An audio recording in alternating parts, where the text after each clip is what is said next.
Samantala, alamin din kung paano naman sila magiging ligtas sa mga sasakyan sa kalsada.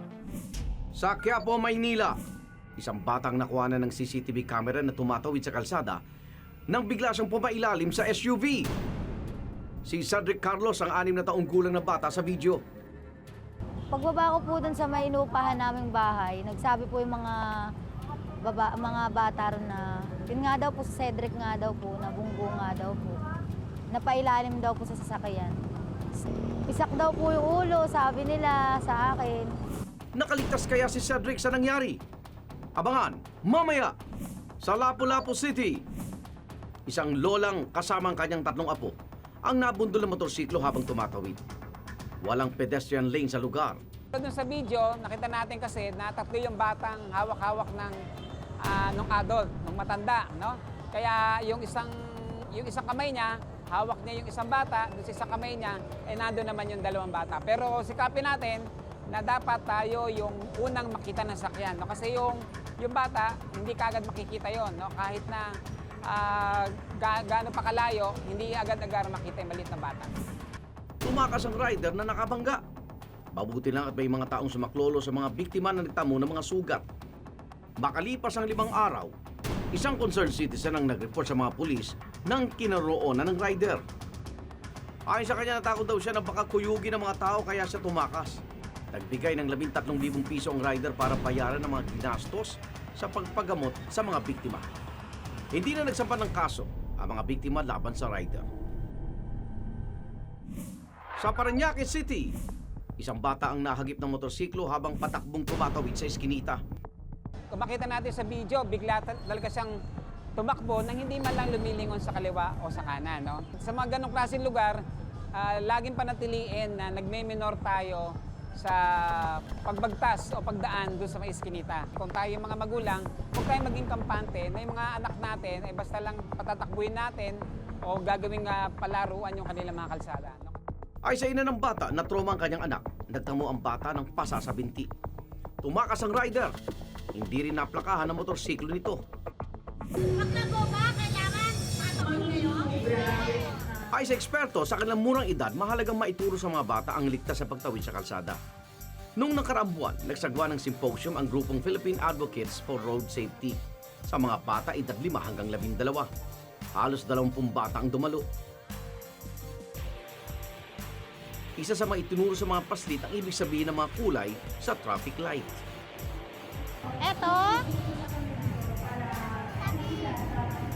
Ito yung mga anak ko kay yellow, di ba? Ibig sabihin nito, ready. Wow, very good si Kuya, ang galing.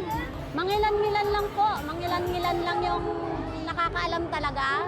Yung siguro yung mga below 7 years old or 8 years old, hindi po nila masyadong aware. Ipinaunawa rin sa mga magulang ang tamang pwesto ng mga bata tuwing kasama sila kapag tumatawid. Ito ang pedestrian. Madalas ito nakikita sa mga eskwelahan. Tama? Tatawid tayo. Andirito ang sasakyan. Saan dapat nakalagay si Nono? Dapat si Nono ay nandirito sa kanan. Okay? Kasi nandirito papunta yung sasakyan. Okay? Iga ng pagtuturo ng road safety sa mga bata ay parehong responsibilidad ng mga magulang at mga guro. Pero maigi rin na sa bahay pa lang, alam na nila ang panganib na pwedeng harapin sa kalsada kung hindi sila mag-iingat. Lagi silang samahan at huwag basta bitawan. Saan man kayo magpunta. Samantala, sa Quiapo, Maynila, isang batang nakuha na ng CCTV camera na tumatawid sa kalsada nang bigla siyang pumailalim sa isang SUV. Ang 6 na taong gulang na si Cedric Carlos ang bata sa video. Nagsabi po yung mga bata ron na, yun nga daw po si Cedric nga daw po, nabunggo nga daw po. Napailalim daw po sa sasakyan. Isak daw po yung ulo, sabi nila sa akin. Ayon kay Mary Joy, ina ni Cedric, pinagbilinan niya raw ito na huwag tatawid ng kalsada ng mag-isa. Sabi ko sa kanya, huwag kang aalis dyan. Sabi ko sa kanya, huwag kang aalis dyan titingnan ko lang yung mga kapatid mo.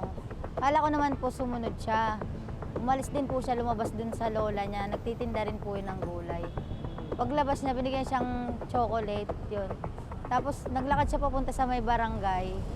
Nung pagangat niya nung chocolate niya, Bigla rin siyang nawala dun sa may kalsada, yung pala nabunggo na siya nung sasakyan. May mga sumaklolo kay Cedric at dinala siya sa ospital.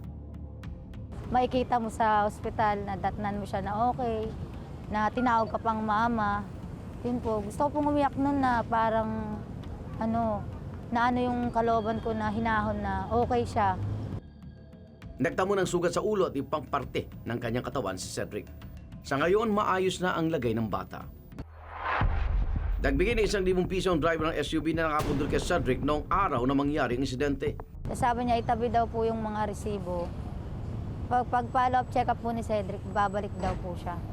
Pero nang muli siyang tawagan ni Mary Joy, hindi na siya makontak. Sinubukan din ang aming programa na tawagan ang numero pero out of coverage area na ito. Pinablatter sa barangay ni Mary Joy ang driver pero wala silang formal na reklamo na isinampa sa pulisya.